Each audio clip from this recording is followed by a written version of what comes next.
Estamos de volta com o programa eFashion e agora nós vamos falar sobre acidentes e doenças relacionadas ao trabalho. Já está aqui conosco ele que é médico do trabalho, doutor Walker Lacerda. Seja bem-vindo ao programa eFashion. Muito obrigado. Prazer enorme. E aqui conosco ele que é advogado trabalhista, né? Já daqui a pouco ele tem carteirinha aqui do programa eFashion, né? Porque quando o cara é especializado e entende do assunto, a gente faz questão que ele volte. Rogério Miranda, seja bem-vindo. Olá, Sérgio, boa tarde. Muito obrigado pelo convite de estar aqui novamente. Bom, só que para começar, doutor Walker, eu gostaria de saber o que é doença do trabalho e o que são os acidentes de trabalho. Qual é a diferença? Do ponto de vista jurídico, que me permita, doutor Rogério, que é especialista no assunto, acidente do trabalho, doença do trabalho, ela é tratada da mesma forma. Do ponto de vista médico, do ponto de vista prevencionista, a gente, quando fala em acidente de trabalho, lembra logo o incidente. Certo. Aquilo que ocorre, a queda, aquilo que ocorre machucado, visível, uma queda. machucado, com lesão do corpo. Doenças do trabalho, elas podem acontecer, como um acidente é um acidente de trabalho, mas ela acontece ao longo do tempo, somando-se devagarinho, acontecendo o adoecimento. Existe uma diferença entre, no entanto, acidente de trabalho, doença do trabalho e doença profissional. Certo. Quando chamamos de doença profissional, nós estamos nos referindo àquela doença que é típica daquele tipo de trabalho. Então, um exemplo é uma dor no punho, ela é uma doença que não é típica do trabalho. Ela pode ter acontecido pelo trabalho ou não. Já uma silicose, por exemplo, ela só é causada pela exposição à sílica. Então, por isso é chamado de tecnopatia ou doença profissional. Doutor Walker, quais as principais doenças enfrentadas pelos trabalhadores hoje em dia? Ou, se quiser acrescentar também os acidentes, quais são os mais comuns? As doenças, a maior incidência de doença, de reclamação, de adoecimento, são as questões osteoarticulares. São as chamadas Ler-Dorts, né? Que há alguma restrição a esses nomes pela etimologia da palavra. Mas são elas as mais frequentes. Ler-Dorts, as dores de ombro, dores de punho, dores articulares, de maneira geral. A síndrome de Burnout, se me corrija se eu estiver falando errado, ou a pronúncia errada, ela pode ser considerada também uma doença que vem do trabalho também? Ocasionada pelo trabalho, que tem muito a ver com a questão, a síndrome de Burnout tem a ver com a questão de gerenciamento, de tratamento, de relacionamento interpessoal, da forma, da filosofia da empresa com relação ao tratamento do seu potencial de trabalho. A verdadeira empresa. Muita gente fala de empresa e mostra as estruturas físicas. Uma vez eu fui para uma inauguração e me disseram: você gostou da minha empresa? As instalações físicas. Eu disse: eu não estou conhecendo a sua empresa, eu estou conhecendo o seu imóvel. E ele perguntou para mim: e o que seria a minha empresa? Eu disse: as pessoas que fazem com que ela funcione. Perfeito. Essa é a verdadeira empresa. Doutor Walker, como o trabalhador ele pode ficar atento aos riscos e cuidados, né, com a saúde e os acidentes dentro do ambiente de trabalho? Pela legislação, primeiro pedindo permissão de novo ao doutor Rogério aqui, pela legislação o empregador é obrigado a cumprir e a fazer cumprir as normas de segurança ao trabalho.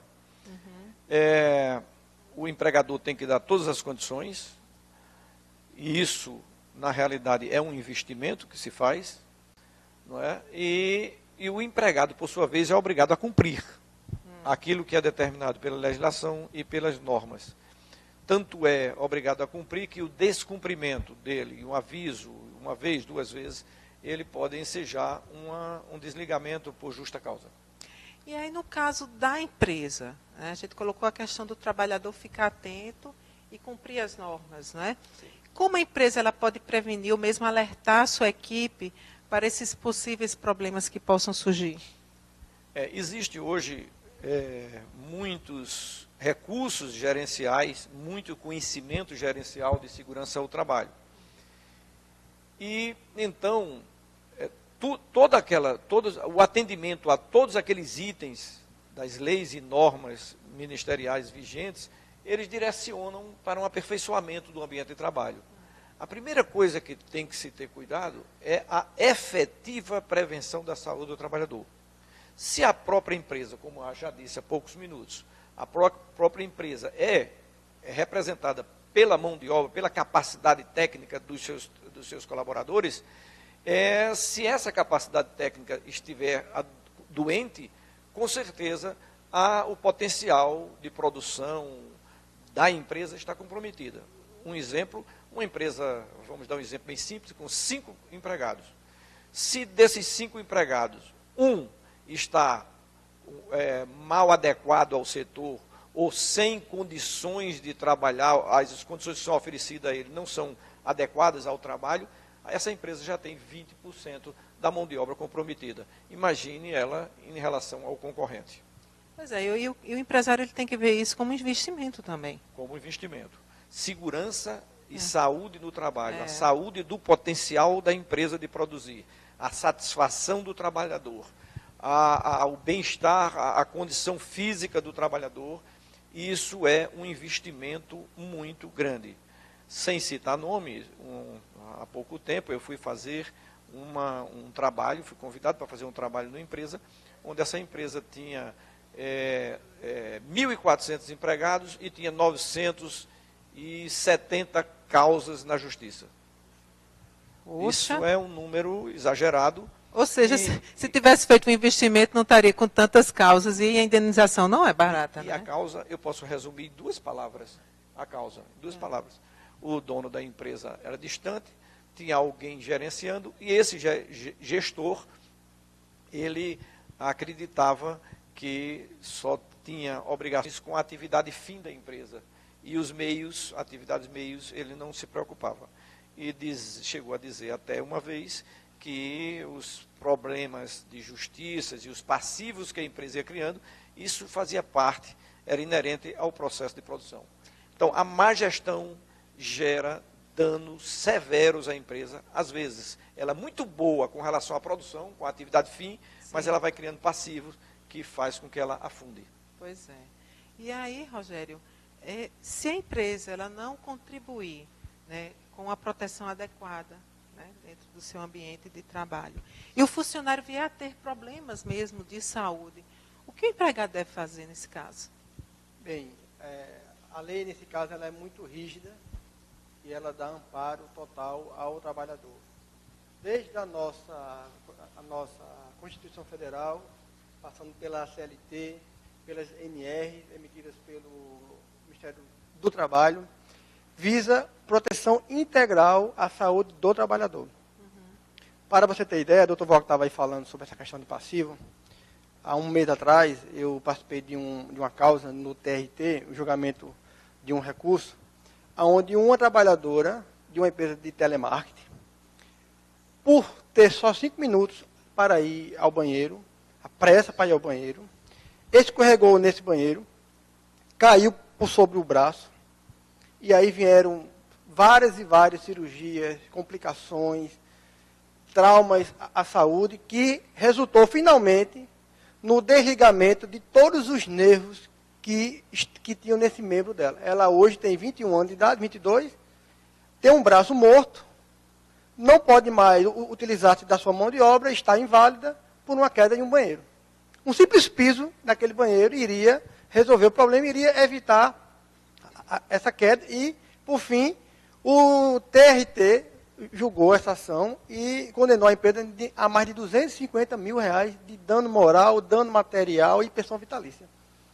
Então, as empresas são responsáveis e todo trabalhador que se vê lesado pode procurar o Ministério do Trabalho, pode procurar médicos do trabalho, pode também procurar advogados que atuam nessa área trabalhista, para que seus direitos sejam reivindicados judicialmente e, inclusive, façam cessar a causa, o gravame ou aquilo que implica em danos à sua própria saúde. Não precisa esperar a coisa vir acontecer, para, como no caso dessa jovem que eu falei agora há pouco, sofrer um mal que vai passar pelo resto da sua vida.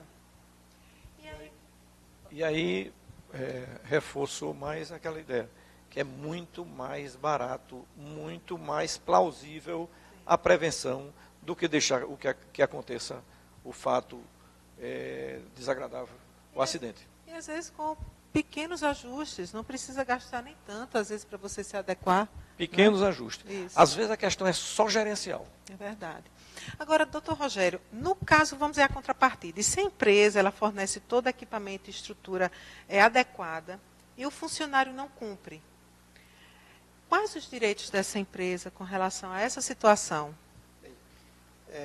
O nosso TRT, aqui do nosso estado, que é um ótimo tribunal, um tribunal muito justo, tem tido o seguinte entendimento. Se a empresa provar nos autos do processo que evitou todas as metas, realizou prevenções e ela fez os programas de saúde ocupacional e se fez cumprir e implementou todas as práticas, ela não tem culpa com relação àquele acidente ou àquela doença. Então, a empresa tem que mostrar que evitou todos os esforços, previu todos os riscos para que ela possa ser isenta de culpa. Caso ela não faça PPRA, PCSMO, LTCAT, não mapeie os riscos, isso por si só já induz em uma culpa. Então, a melhor maneira da empresa se precaver e estar isenta de ter ações judiciais que lhe imponham um dano assim, financeiro grave é ela implementar as medidas de prevenção de risco de acidentes e doenças ocupacionais. Caso ela faça isso, judicialmente ela está acobertada. Você quer complementar? Como o doutor Rogério acabou de dizer, só apenas reforçando alguma coisa do ponto de vista prevencionista. Como nós dissemos aqui, a empresa é obrigada a cumprir e a fazer cumprir. Uhum. Então, é por isso que a própria legislação ela dá o direito do empregador de desligar aquele empregado que não quer cumprir. Por justa causa? Seria por justa causa. Uhum. Porque o empregado que descumpre as normas, como o doutor Rogério acabou de dizer, ele está vulnerável com relação aos direitos dele. A empresa tem que fazer com que ele cumpra. Se ele não quiser cumprir, como o doutor Rogério acabou de falar, então aí a empresa não tem mais nada o que fazer. Tirá-lo da empresa, retirá-lo, e agora só não pode permitir que ele continue sem fazer, sem cuidar-se da segurança, desprezando a segurança e propenso ao acidente. Sabe um caso simples que eu vi? No posto de gasolina, um frentista que não usa máscara. Que é comum. A gente muito vê comum. Muito isso. Todas as vezes que eu paro no posto, que eu vou lá então abastecer meu carro, eu digo, amigo, por que você não usa máscara? Não, porque aqui ninguém usa, mas olhe, eu falo, você sabia que você pode ser demitido por justa causa por não estar usando um EPI que vai, então, evitar danos à própria saúde?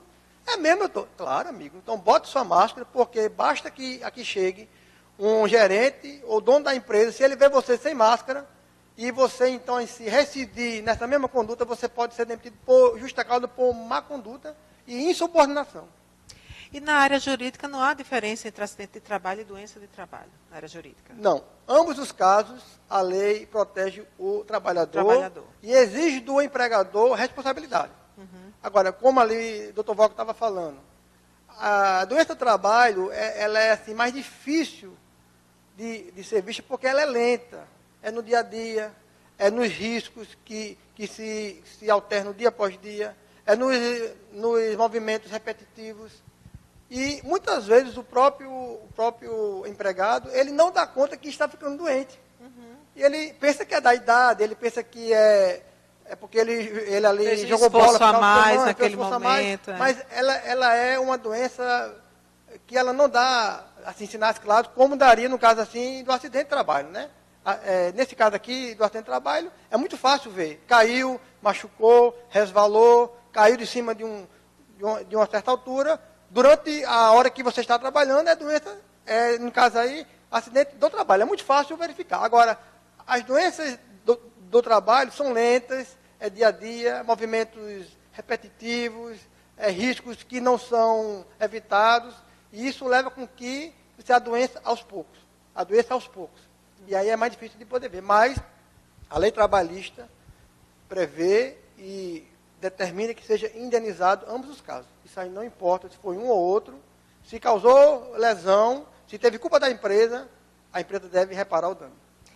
Doutor Walker, como é que a gente identifica, no caso do médico do trabalho, que aquele problema que o funcionário ele está tendo realmente foi por conta daquele trabalho? Eu sei que você já citou que há casos, há problemas de saúde que vêm realmente daquele determinado trabalho. Mas aí como é feita essa avaliação? A avaliação, isso aí já passa um pouco além do campo prevencionista, passa um pouco para o campo pericial e gerencial. Na hora que o empregado, o grande lance, o grande cuidado, e que isso os empresários, muitos, os pequenos empresários não atinam para ele, o grande momento é no momento da admissão. Na hora de admitir um empregado, você tem que escolher a pessoa certa para o trabalho certo. Caso contrário, você já está dando a possibilidade de acontecer um acidente.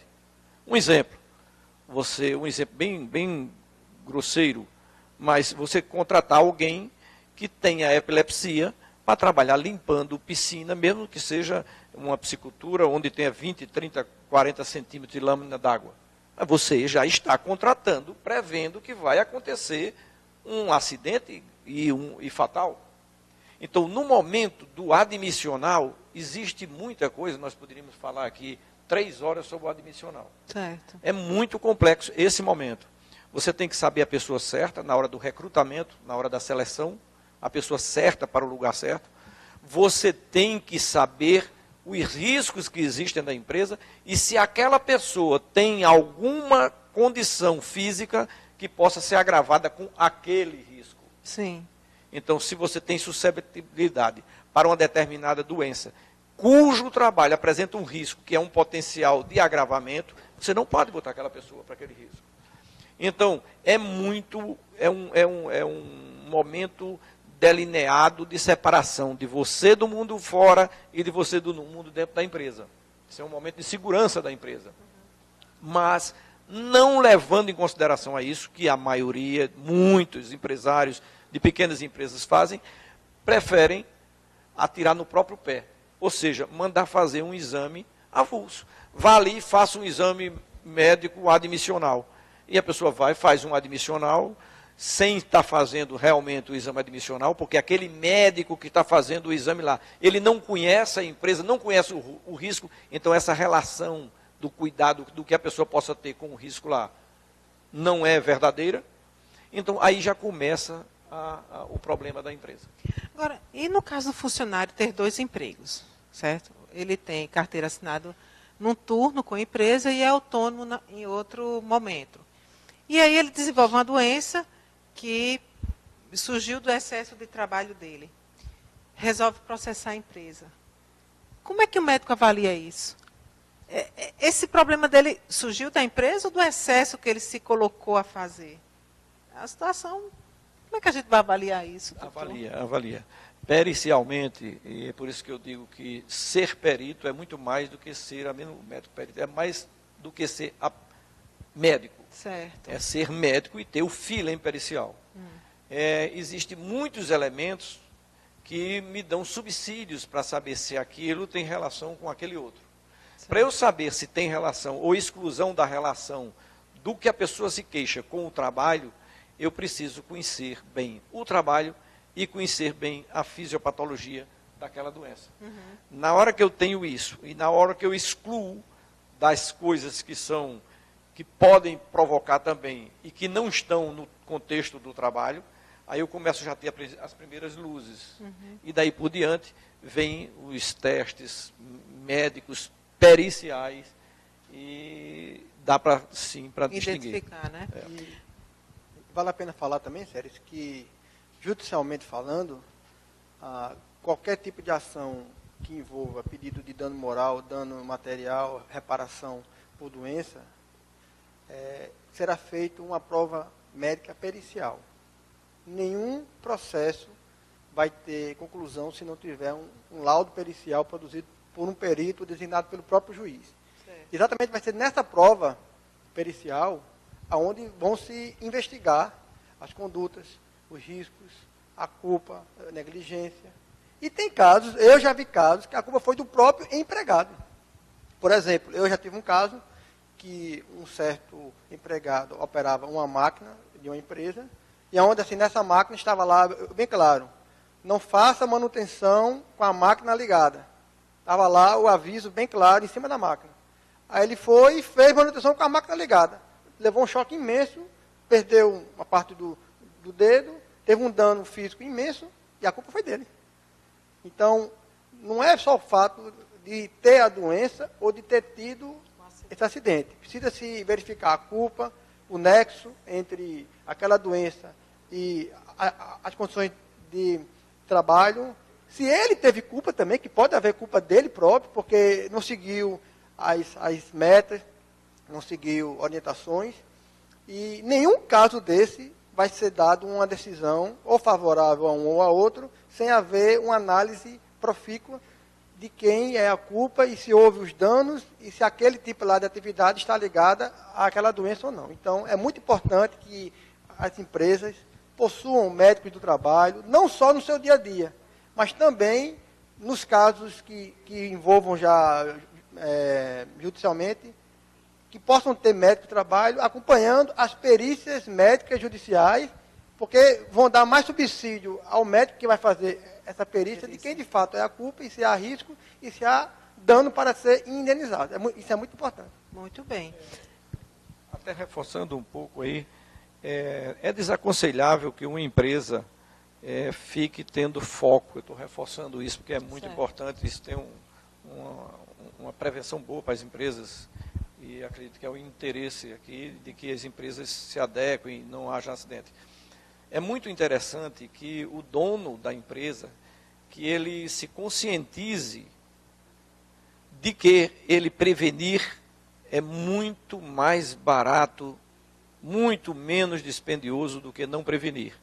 E com isso, não se enquadre naquela situação daquele empresário que, para não ser fiscalizado e ser punido, manda fazer os programas, assina os programas e coloca dentro de uma gaveta para mostrar a fiscalização. Isso não mais vai funcionar, porque nós estamos diante de um momento onde tudo vai ser declarado online de tudo que se faz em segurança ao trabalho. Então, essa história acabou. É verdade. E no caso do E-Social, né, que a gente sabe que os processos de saúde e segurança eles devem ser adequados, senão vai ter multas, né? Atenção. Mas as empresas elas estão preparadas para essa implantação? É exatamente isso que eu estava começando a falar. Mas será que eles estão mesmo preparados para enfrentar isso? Não, eu posso lhe dizer que as empresas, as grandes empresas, já estão se enquadrando, já estão fazendo, algumas até com atraso de tempo. Certo. Mas as pequenas empresas, na maioria, estão entregando na mão do contador. Sim. Ou não dando nenhum valor a isso.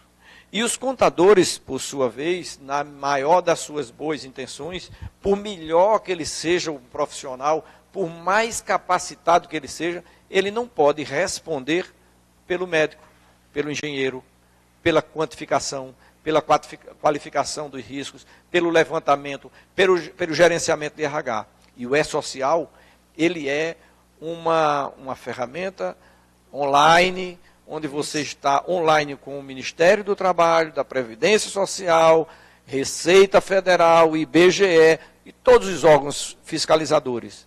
Então, é um documento fiscal profundo e que, se não tiver a estrutura bem feita e responder bem feito, o ônus vai ser muito grande para as empresas. Pois é. E só ficar de alerta, porque realmente isso é bom para o funcionário, e também é bom para a empresa, como você falou, doutor Walker. Não há prejuízo para nenhuma parte. Então, se a empresa faz toda a sua estrutura, ela se prepara para fornecer, né, um bem-estar ao seu funcionário, e o funcionário cumpre isso da maneira certa, então dá para se aposentar tranquilamente, né, doutor Rogério? E sem problema de saúde, ainda jogando uma peladinha lá com os seus 70 anos. Hoje em dia, a visão que a empresa tem no meio social, no meio jurídico, isso é muito importante. Isso até agrega valor, porque se uma empresa constantemente está sendo reclamada por doença do trabalho, acidente do trabalho, condenada judicialmente, ela perde valor com isso. Ela perde estima com isso. Ela perde até mesmo valor de mercado, valor de ações. Então é muito importante que as empresas busquem evitar os riscos, busquem se ajustar às normas de segurança do trabalho, porque isso não é só cumprir uma ordem da lei, mas até mesmo mostrar que aquela empresa valoriza aqueles que para ela trabalham, valoriza a vida, valoriza a saúde, valoriza as pessoas, e isso dá valor a essas empresas. Não é somente aquela questão, por exemplo, ambiental, que as empresas hoje buscam ter uma boa visão ambiental, onde elas estão instaladas fisicamente, mas ter também uma boa visão médica, ocupacional, para que seja vista como uma empresa que respeita a lei, respeita as pessoas que para ela trabalham, respeitam a vida, respeita a saúde, e isso gera valor para essas empresas. Isso é muito bom que as empresas vejam dessa maneira. Perfeito. A responsabilidade social da empresa, ela é, como o doutor Rogério já bem disse, ela dá uma visão ao público interno e ao público externo do que é a empresa. Isso. É muito interessante para o marketing da empresa, para tudo isso que o doutor Rogério acabou de falar, que a empresa tenha responsabilidade social. Mas para aqueles que são muito voltados para o financeiro, eu faço, mas eu quero saber se eu tenho lucro ou eu tenho despesas. Eu posso dizer, com todos esses anos de gestão de empresa que eu tenho, de que dá lucro e não é pouco. O lucro da empresa, quando administra corretamente segurança, saúde e trabalho, o lucro é grande. E eu não tenho dúvidas disso, não. Só tenho que agradecer a presença de vocês. Venham com outros temas, né? Se tiver novidade aí desse mercado de trabalho, traga aqui para o programa EFEST. Muito obrigada, doutor Walker. Eu que agradeço a oportunidade de estar aqui ao seu lado, nesse programa maravilhoso e esclarecedor. Obrigada. Mas também satisfeito, não só por isso, por também ter contribuído para o esclarecimento. Sim. E, quem sabe, a diminuição de doenças e acidentes de trabalho e o maior êxito dos empresários e das empresas cuidando do seu potencial de trabalho. Muito bem, obrigado. Muito obrigado, Séries. Estamos sempre às ordens, sempre que houver temas novos, discussões relevantes, estaremos aqui sim, com todo prazer. Prazer é meu. Bom, pessoal, nós vamos para um rápido intervalo e daqui a pouquinho a gente vai saber todos os detalhes da festa de arromba em homenagem ao Dia dos Pais, né? Então, você papai, você filho, quer homenagear seu pai, levar ele para dançar, né, não? Lembrar a velha guarda, fique ligado que Gilberto Rui já está aqui no estúdio e vai tirar, olhe, todas as suas dúvidas. E também tem, olha aí, Everton Cabral com tudo sobre moda e celebridade. Vê rapidinho, não sai daí.